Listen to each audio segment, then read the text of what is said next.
Jama'a duk wani boye-boye da muke muku fa ba zai kai mu ba. Wannan mu fito mu ga mu gaskiyar abin da yake faruwa da Abu Salma. Wannan Abu Salma da kuke gani a yanzu haka mun neme shi mun rasa. Yau tsawon kusan kwana 3 kenan. Baya kwana a gida. Bisa ga dukkanin alamu kuma hukuma ce ta kama shi. To, ala ayyi halin dai mu muna kira ga al'umma da cewa ku san me ya kamata ku yi.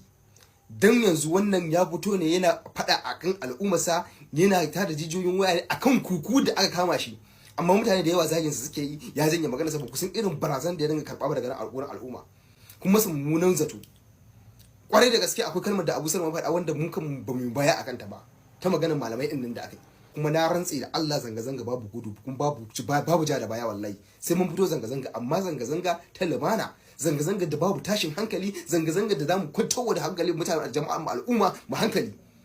Babu fashe-fashe, ba taba kayan gwamnati, ba taba kayan al'umma.